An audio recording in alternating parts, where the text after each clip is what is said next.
नमस्ते दोस्तों, आप सभी का स्वागत है हेल्दी नॉट्स, जहाँ हम कुछ भी बनाते हैं धागों के साथ। लास्ट टाइम हमने जो कुर्ते की कटिंग की थी, आज हम उसकी स्टिचिंग देखने वाले हैं। फ्रेंड्स, लास्ट वीडियो में हमने एक स्ट्रेट पैटर्न स्लीवलेस कुर्ती जिसका बोट नेक बनाना है, उसकी मेजरमेंट कैलकुलेशन, उसकी ड्राफ्टिंग और कटिंग देखी थी।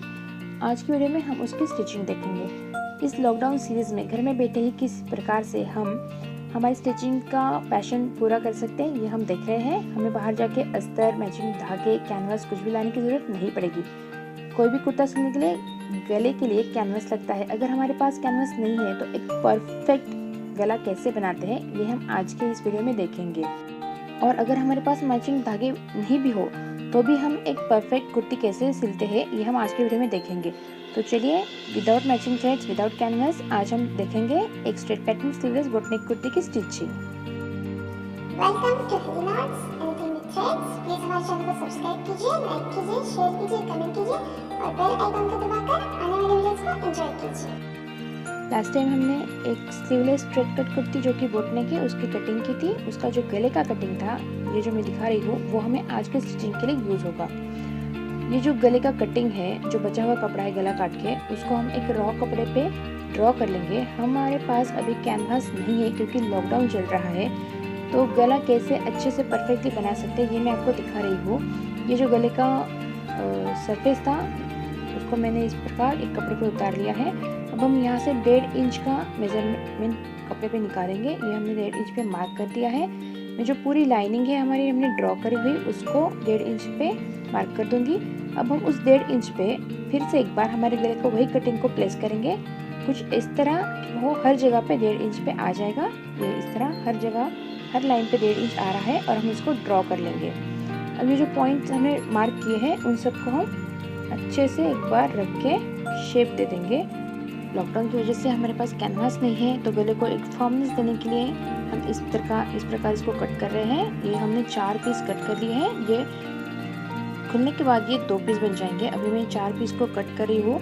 हम टोटल हमारे गले के आकार के टोटल 4 फोल्ड बनाने वाले हैं। ये इसमें से 4 हो गए, मैं और 4 को कट कर रही हूँ, तो टोटल 8 फोल्ड हो गए। और ये जब जुड़ जाएंगे तो ये 4 फोल्ड बन जाएंगे। तो 2 हमारे प्रॉपर एक्चुअल फोल्ड आएंगे और 2 अंदर के अस्तर का काम करेंगे। इस प्रकार मैंने 8 फोल्ड कट कर दिए हैं। मैं जब उनको ज्वाइन करूंगी तो हमारे 4 फोल्ड बन जाएंगे। समझ लीजिए, 2 आगे 2 पीछे। इस प्रकार हम ये सब आगे की तरफ ही लगाने वाले हैं। ये कुछ इस तरीके से दिखेगा हमारे ज्वाइन करने के बाद। अब हम इसको गले पे रखेंगे और गला स्टिच करेंगे। ये ऐसे कुछ दिखेगा। ये मैंने 1 फोल्ड रखा है, ऐसे हम 4 फोल्ड आगे की तरफ रखेंगे। मैं चारों फोल्ड आगे की तरफ ही लगा रही हूँ। आप चाहे तो 2 फोल्ड भी लगा सकते हो, लेकिन मैं 4 फोल्ड आगे ही लगाऊंगी और पीछे खाली सिलाई लूंगी। ये मैं इसलिए कर रही हूँ क्योंकि हमें डिफरेंस पता चलेगा कि ये करने के बाद और अगर आप सादी सिलाई लगाते हो तो क्या डिफरेंस होता है। ये अब हमारे जो फोल्ड है, जो हमने बोट नेक के निकाले हुए हैं शेप्स जो है, उसको हम एक बार स्टिच कर देंगे। हम बाहर की सिलाई को कर दिया है, अब हम इसको फोल्ड कर देंगे। पलटने के बाद ये सीधी तरह से कुछ इस तरह दिखेंगे। ये हो गया हमारा। अब हम इसको जो अंदर की तरफ फिनिशिंग करनी है उसको एक बार अच्छे से सिलाई करेंगे। ये टोटल 4 फोल्ड मैंने सिल दिए हैं। 2 अंदर की तरफ है, 2 बाहर है। ये जो दिख रहे हैं इससे थोड़ा सा छोटे अंदर 2 फोल्ड और हमने लगाए हैं।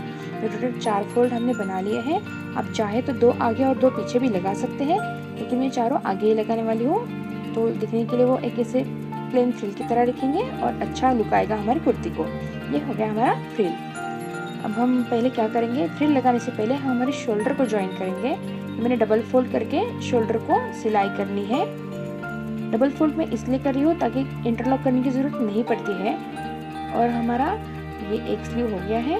अब हम दूसरी शोल्डर को भी इसी प्रकार डबल फोल्ड करके सिलाई लगाएंगे। एक बार ऐसे सिलाई करने के बाद हमें क्या करना है, ये जो हमारी सिलाई का कपड़ा है इसको हम एक बार फिर से अंदर की तरफ, पीछे की तरफ मोड़ेंगे कुछ इस तरह से, और एक और सिलाई लगा देंगे। तो हमारी जो सिलाई है वो लॉक हो जाएगी।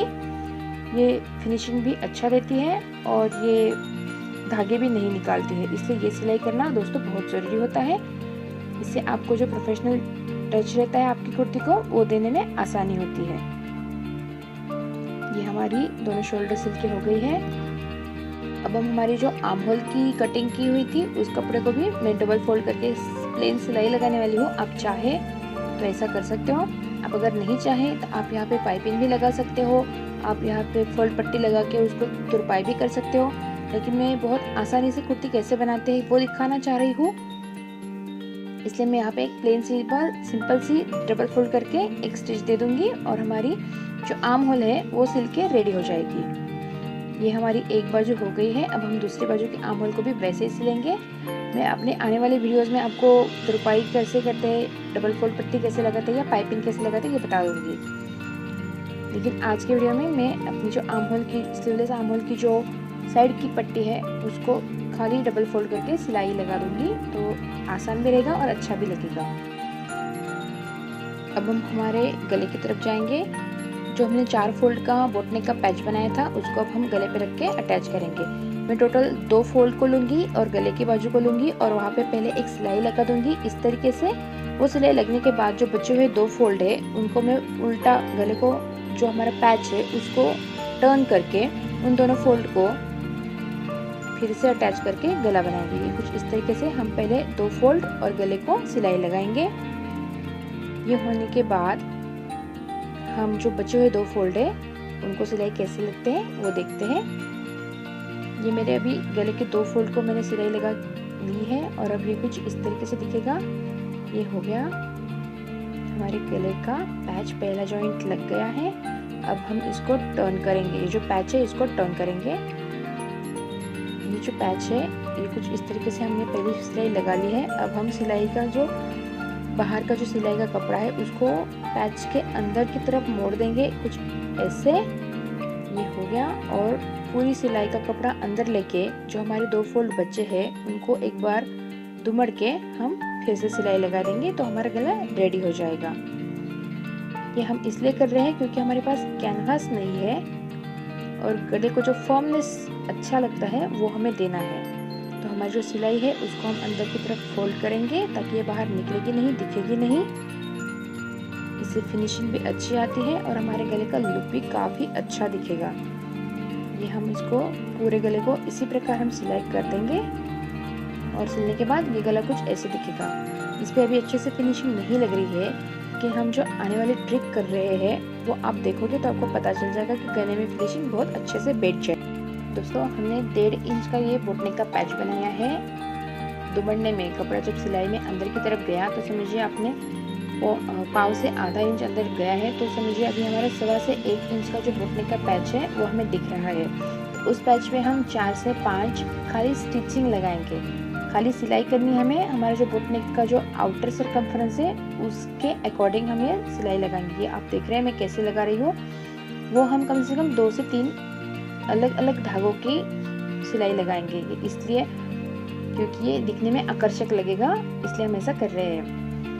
मेरे पास जो मेरी कुर्ती है उसमें 3 कलर है, पीला, हरा, लाल, लेकिन मेरे पास हरा धागा नहीं है। तो मैं क्या कर रही हूँ, मैं काले धागे में 2 स्टिच लगाऊंगी, पीले में 2 लगाऊंगी और लाल में 2 स्टिच लगाऊंगी और ये बहुत ही सुंदर दिखेगा बनने के बाद। हमें कुछ ज़्यादा करना नहीं है, हमें खाली जो हमारा शेप है बोटनेक का उसके ही अकॉर्डिंग खाली स्टिच लगाते जानी है। मैं 2 काली, 2 पीली और 2 लाल स्टिच लगाऊंगी इस तरीके से। ये अब मैंने काली और पीली होने के बाद हम लाल स्टिच लगा रही हूँ मैं, और ये बनने के बाद बहुत ही सुंदर और बहुत ही आकर्षक लगेगी और किसी को पता भी नहीं चलेगा कि हमने ये क्यों और किस लिए किया है। घर में बैठे बैठे भी हम बहुत सारा इस्तेमाल करके जो घर में है वो मटेरियल इस्तेमाल करके बहुत कुछ अलग अलग डिज़ाइन बना सकते हैं। मैं यही बताने का आपको प्रयत्न कर रही हूँ। ये कुछ इस तरीके से मेरे अभी जो गले की फिनिशिंग है वो पूरी हो रही है। जो हमें गले को एक फॉर्मनेस देना है वो अभी दिख रहा है। ये गला अच्छे से पहनने के बाद कुर्ता बैठ जाएगा हमें। और ये कुछ इस तरीके से मेरा आगे का जो नेक है वो अभी सिल के तैयार हो गया है। अब हम देखेंगे कि पीछे का नेक मैं बहुत ही सिंपल बनाने वाली हूँ कैसे, वो अब हम देखते हैं। ये आगे का नेक जैसे मैंने आपको बताया कि मुझे डिफरेंस बताना है कि अगर आप कैनवास या जो मैंने बताया पट्टी का पैच या लगाते हो तो क्या डिफरेंस लगता है और अगर नहीं लगाते हो तो क्या रहता है। मैं इस गले पे आपको आसानी से बता सकती हूँ क्योंकि ये एक बोटनेक है, इसकी डीपनेस ज़्यादा नहीं है, तो हम यहाँ पे ट्रायल कर सकते हैं। वहीं आप अगर कोई डीप नेक लेते हो और उसको फॉर्म मतलब कैनवास या ऐसे कपड़े का जोड़ नहीं लगाते हो तो अच्छे से बैठता नहीं है, वो बार बार उचक जाता है जो अच्छा नहीं लगता है, खास करके आगे के गले के लिए। तो जो ट्रायल करनी है वो हमेशा पीछे के गले पे हम कर सकते हैं। तो ये हमारा दोनों बाजू का गला बन के हो गया है। अब हम देखेंगे हमें फिटिंग कैसे करनी है। हमने जब कटिंग की थी तो उस वक्त मैंने आपको बताया था कि हमें क्या हिसाब से जो हमारा कुर्ता है उसको जॉइन करके, मतलब उसको फिटिंग क्या कैलकुलेशन से करनी है। उस वक्त की जो लाइन थी वो थोड़ी सी ब्लर हो गई है, तो मैं उसको एक बार फिर से हाईलाइट कर देती हूँ। हमारी जो अपर बस्ट है वो थी 9.5 इंच, 9.10 इंच तक आप ले सकते हो। फुल बस्ट थी 10 इंच, वेस्ट था 9 इंचेस और हिप था 10.5 इंच। हम एक बार यहाँ पे फिर से मैंने मार्किंग उसको हाईलाइट कर दिया है। अब बस हम उस हाईलाइट किए हुए लाइंस पे सिलाई लगाएंगे। इन सब की डिटेलिंग मैंने आपको इसकी पहली वीडियो में, इस कुर्ते की जो फर्स्ट वीडियो आई थी उसमें डिटेल में बता दिया है। आप वहाँ जाके उसको चेक कर सकते हो ताकि आपको एग्जैक्ट पता चले कि अपर बस्ट फुल बस्ट का डिफरेंस क्या रहता है और किस हिसाब से हम स्टिचिंग करते हैं, किस हिसाब से हम स्टिचिंग करने के लिए मेजरमेंट को ड्राफ्ट करते हैं। ये सब आपको पहले वीडियो में पता चल जाएगा। अब हम हमारे जो कुर्ते की कट है, साइड के कट्स जो हमारे हिप के मेजरमेंट से नीचे खुले रहते हैं, उसको हम सिलाई लगाएंगे। ये मैं ऐसे सिंपल कपड़े को डबल फोल्ड करूँगी और यहाँ पे एक स्टिच लगा दूँगी। जनरली हम यहाँ पे 2 स्टिच लगाते हैं, एक अंदर की तरफ और एक बाहर की तरफ, लेकिन आज मैं खाली एक ही स्टिच में बताऊँगी। ये ज़रूरी नहीं है कि आप 2 स्टिच लगाएं, तो मैं खाली एक ही स्टिच आज लगा के आपको बताऊँगी कि एग्जैक्ट कट का जो हिप की तरफ का जो स्टिचिंग रहता है उसे कैसे करते हैं। तो ये अब हमारे हिप की तरफ हम आ गए हैं, इसको भी मैं डबल फोल्ड करके सिलाई लगा लूँगी। बस हमें ये सिलाई तोड़नी नहीं है, हमें एक जगह से जहाँ से हम शुरू करते हैं वहाँ तक पूरे कपड़े को घुमाते हुए वहीं पे आके हमें सिलाई बंद करनी है। तो ये हम हिप की तरफ आ गए हैं। अब मैं इसको कपड़े को 90 डिग्री एंगल में फोल्ड करूँगी। अब जो दूसरा वाला हिस्सा है या तो आगे का रहेगा या तो पीछे का, जो दूसरा वाला हिस्सा है उसको भी हम इसी प्रकार डबल फोल्ड करेंगे। ये हमारा हिप का मेजरमेंट जो हमने लिया था हमारी शोल्डर से 20 इंच पे, वहाँ पे अभी हम सिलाई लगा रहे हैं। यहाँ पे हम डबल सिलाई लगाएंगे ताकि ये सिलाई पक्की हो जाए और निकले नहीं। और अब हमारे पिछली, मैंने फ्रंट साइड के पार्ट से शुरू किया था, तो अभी मेरा फ्रंट का जो कॉर्नर कट था वो हो गया है। अभी मैं फ्रंट से बैक के कट की तरफ आ गई हूँ। अभी मैं बैक के कपड़े पे कट को सिल रही हूँ। एक ही पॉइंट से शुरू करके हमें पूरे कुर्ते को कट लगाते हुए वहीं पे आके सिलाई बंद करनी है। वो कैसे, वो पूरी गोलाकार सिलाई होती है वो मैं आपको बता रही हूँ कि वो कैसे होता है। ये कुछ इस तरीके से हम सिलते हैं।